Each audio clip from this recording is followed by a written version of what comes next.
Hello, this is Rami reporting for Reason to Resist. This report that you're about to watch today details the impact of the ongoing American occupation of Iraq. This report has two parts. The first part is a walking tour with Ali Hadid, who walks with me around the Green Zone and details how it impacts daily life for Iraqis. And the second part is an interview with Raed Fahmy, the Secretary General of the Iraqi Communist Party and former Minister of Technology and Innovation in Iraq. I'm currently with Ali Hadid of the Communist Party of Iraq, and right behind us, as you can see, is the Tigris River, the river where in many ways civilization first started. Yes. And there's also behind us the Republican Bridge. And it also happens to be one of the warmest days of the year, at least for me. So we're going to take a stroll. You haven't came in August yet. No, it gets warmer? It gets warmer, way warmer. And we're going to take a stroll here across the Tigris River, and especially where behind us there's the Green Zone. And Yes. Ali Hadid will be able to tell us more about what is the Green Zone and how is it impacting daily life here in Iraq. Yes. Ali, my first question to you is, Yeah. so I've been walking around Baghdad on my first day. I was aware of the idea of the Green Zone, but I didn't know exactly how it was implemented or necessarily where it was. I was crossing the Republican Bridge around 6 p.m., wandering around, and then at some point I had walked a good 2 kilometers, and then an Iraqi soldier stopped me and said, "You cannot proceed, you have to go back." Yeah, exactly. Multiple times I tried to turn left into these gated communities. I was never able to enter, and it's only once I was walking across this Green Zone I realized this is a heavily secured area of Baghdad, kind of in the center, where you look at south of it, you have Arasat al-Hindiya, which is a busy street. You have Sa'doun, that kind of... It's in the middle of Baghdad. It's the heart of Baghdad. It's in the heart of Baghdad. Yeah. Have you ever been to the Green Zone? I have. You can go to inside the Green Zone. You see the Green Zone. It's a normal community. It's not a place of what do you call it? It's not something special. It was a place like Bab al-Sharji or any other place you went through. It was called Karadat Maryam. But in 2003, you see this Tigris River. The Tigris River bends across the Green Zone. So it overlooks 3 directions: Al-Jadriya, Al-Rasafwa, and it's near the American embassy, and it overlooks the airport of Baghdad. So the United States Army got stationed right there because it had the palaces of Saddam Hussein and the Republican palaces. So after 2003, it was called the Green Zone by the United States. It's a military term. It's not something that the Iraqis went to and said, this is Al-Khadra, Al-Mantaqa Al-Khadra. It's the origin from the name is from the American military. The American military said it's the Green Zone. The meaning of this term means it's a zone that is heavily guarded, but it's not weaponized. Like, you cannot carry weapons inside, but is heavily secured. It's a safe zone for us. It's a green zone. And it impacted the daily life of Iraqis, because you see, it got 2 bridges going straight through the green zone. Republican Bridge? The Republican Bridge. And I think there's one over there, the right? The 14th of July Bridge, and the other bridges like Al-Ahrar Bridge. These bridges go straight through the Green Zone. So whenever a problem happens, like the Iran war, the Green Zone was closed. Even the streets that you go through this, in 2015 it was completely closed. Even the streets that the pedestrian could use, it was closed to the public until 2015, when Haidar al-Abadi, the Prime Minister of Iraq, wanted to make a good initiative. So he said, let's open some of the streets so people could pass through. It's a hell if you want to go from Bab al-Sharji to another area in Karkh. You have to cross the Green Zone. Otherwise, you have to cross all the way around it. And it's made traffic hell in Iraq. Which is what I experienced walking, right? Yeah, exactly. You see how trafficked it was. So Haidar al-Abadi opened some streets by 2015, and by 2019 there was concrete. You see this? Yes. The concrete blocks. Yes. It was blocking many streets. So in 2019, the Prime Minister of Iraq, Adil Abdel Mahdi, decided to open it completely. He opened even streets that were closed, even though it's still closed by some parts. These parts are communities for higher classes. Like the politicians of Iraq are the bourgeoisie. Yeah, You've mentioned that there's gated communities. exactly. Can regular, everyday working class Iraqis purchase a property there, or do you need a specific license to be able to live in the green zone? You see, there is a residential complex there.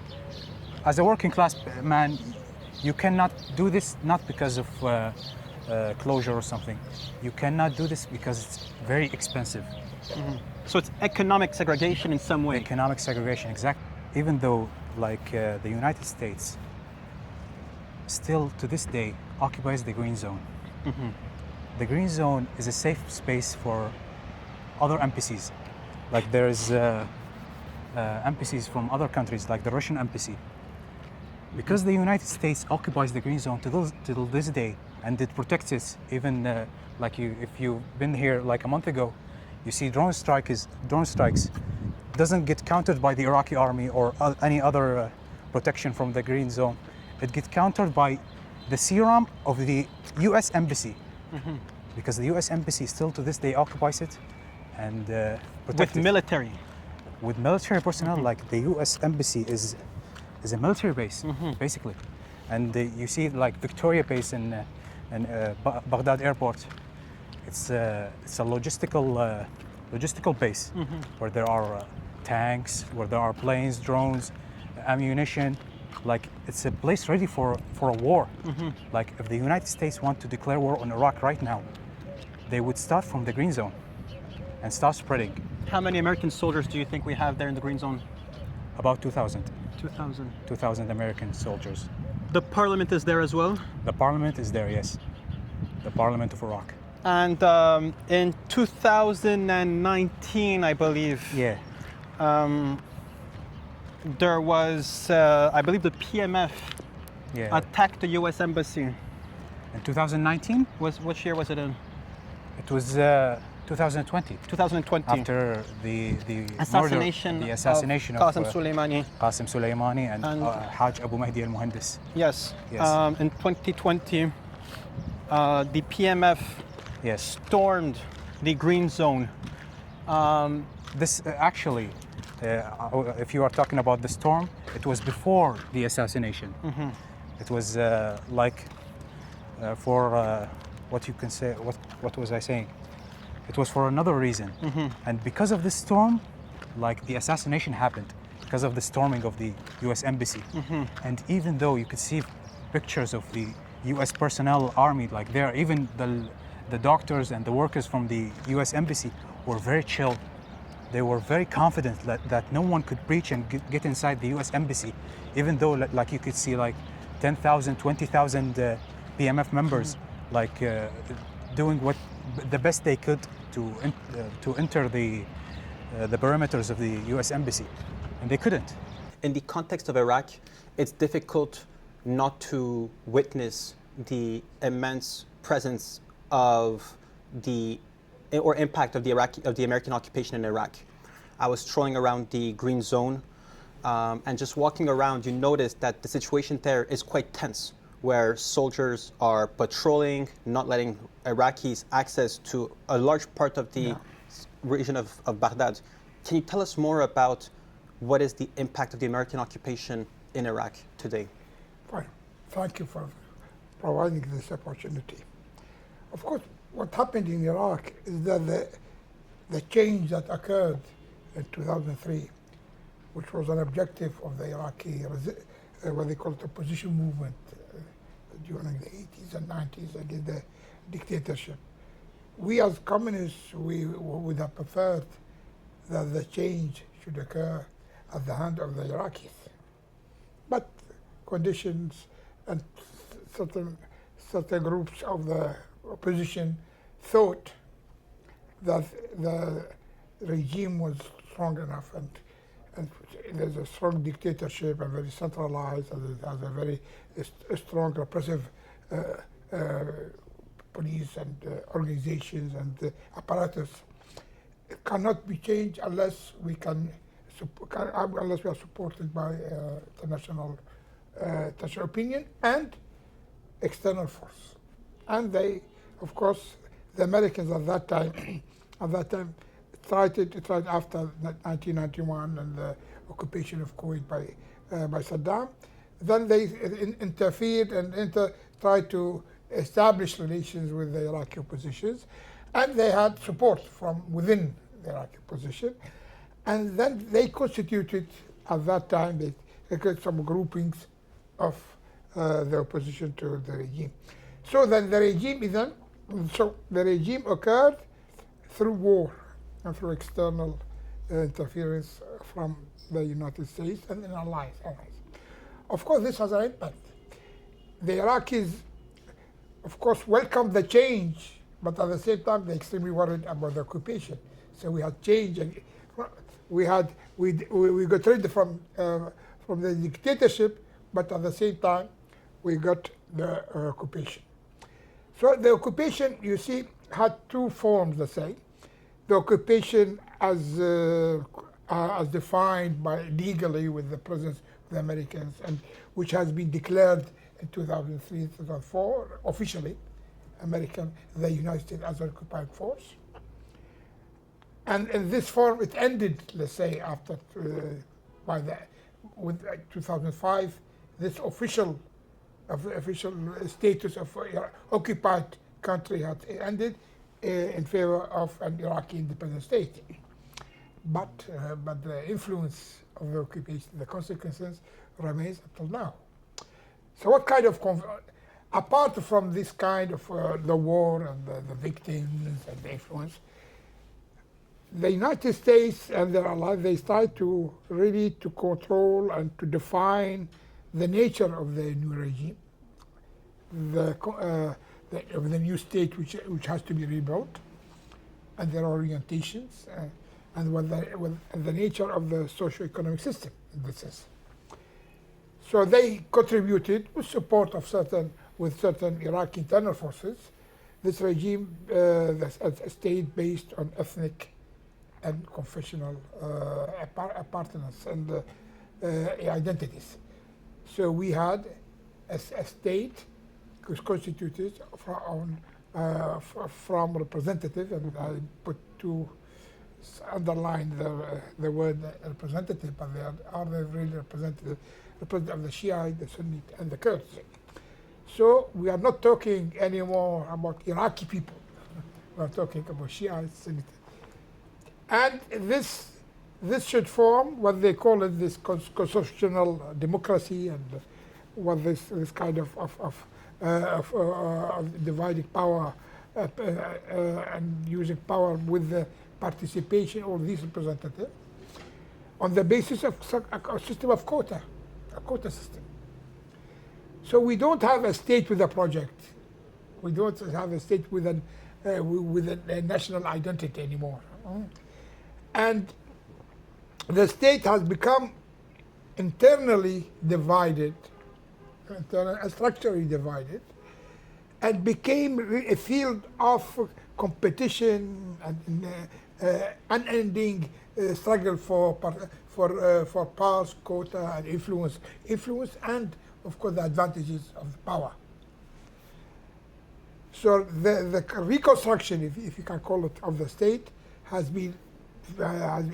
started on a basis of not only shaky, on sound basis. So up to now, to 2026, we still have a weak state with enormous interference, cannot defend its sovereignty. The Iraqi, let's say the Iraqi will and the independent decision doesn't exist in reality, and we don't control neither the air, many our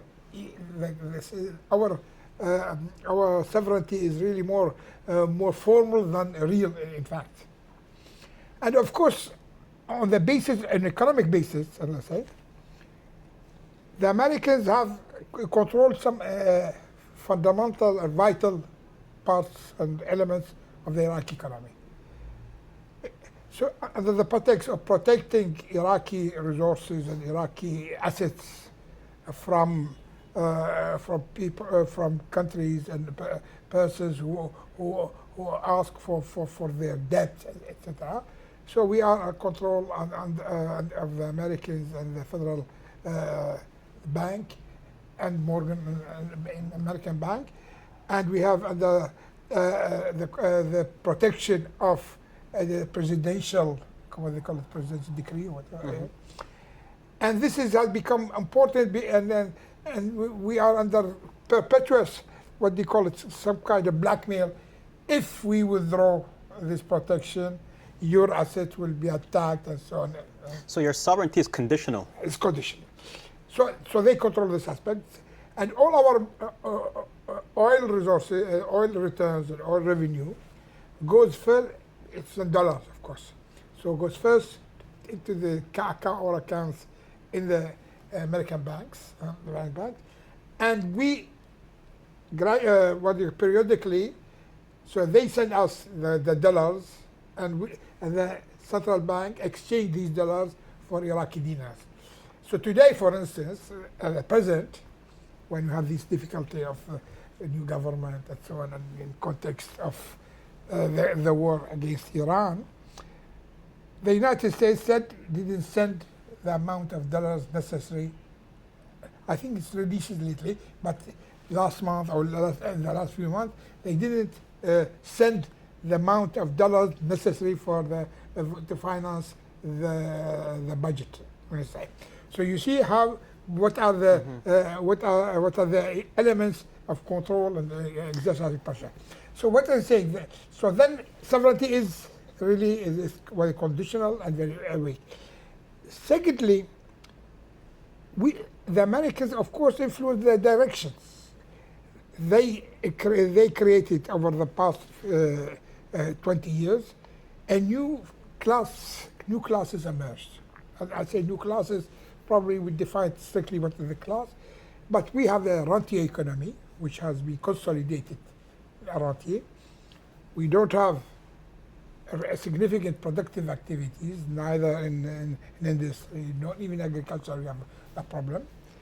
So we are a country, a consuming country, economy based on consumption. Our import bill around is estimated around $50 to $70 billion. Iraq used to be a fairly industrialized country. In the 80s, 70s, and 80s, we had a local industry, basically import substituting industry, and of course during the embargo and the sanctions, so of course we had to rely on internal production.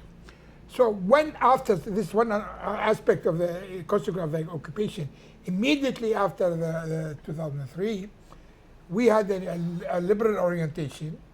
All controls were released for imports. So of course the local industry, apart from destruction, but even economically speaking, local industry cannot compete with international. So practically has been paralyzed and went out of action. Let's say they can't operate anymore.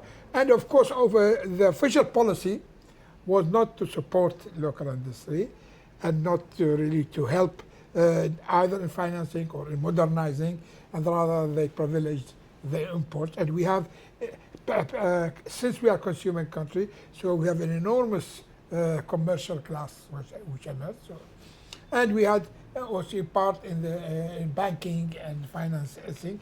So, and these groups, which also were in connivance and let's say in close relations with the bureaucracy. So we have a kind of network which developed accumulation, what they call in Marxist terms, the accumulation of capital. No? by legal and illegal forms. And when I talk about illegal forms, I'm talking about corruption and all kind of. And legal forms, I'm talking about excessive privileges or concessions and so on. And the state then, let's say, and the occupation were very well aware, and the American influence were aware of the emergence and the development of the Iraqi political system, was fundamentally as follows. We have a rentier state, the money comes to the state, and the control is through a system of ethnic and confessional system of dividing and using these resources. So this kind of confessionalism has become an what they call it an integral part of the system. Of paralyzing the state, maybe? Do you think that it's paralyzing the functionality Not of the only state? not paralyzing. They are used to how to dispose or how to distribute rent, and secondly, how to create some kind of clientelism. So what we had for the parties who proclaimed to be representative of the let's say Shiite or the Sunnite, which in fact they are not anymore. So what did they get? So they used the rent to reinforce their influence and to get part of this kind of oil revenues, and they used it to accumulation, and gradually, well, let's say gradually over the years. So we had a small minority of these political who detain political, economic, and even military power, and even in media power. They became a kind of oligarchy, and now they're controlling, the state. They control all resources and so on, and we are dividing the gap between the so-called representative of the constituent social groups of Iraq.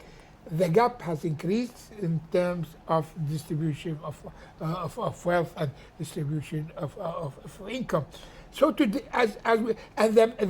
occupation was aware of this, and I think they have a strategic objective in the sense of creating these social groups, those social classes, who have interest in maintaining their relations and the relations with the international capital. So we have today a kind of parasitic bourgeoisie, we have a commercial comprador bourgeoisie, and we have a financial bourgeoisie who are based in finance and banking and so on, and they're related to international capital, international market. While the industrial capitalism, which is very weak, it is not supported anymore. So we have a structure. So Iraq is today structurally integrated in the international economic capitalist system, and we have a basis. It was a great pleasure, Dafi Fahmi, for taking the time to meet me today.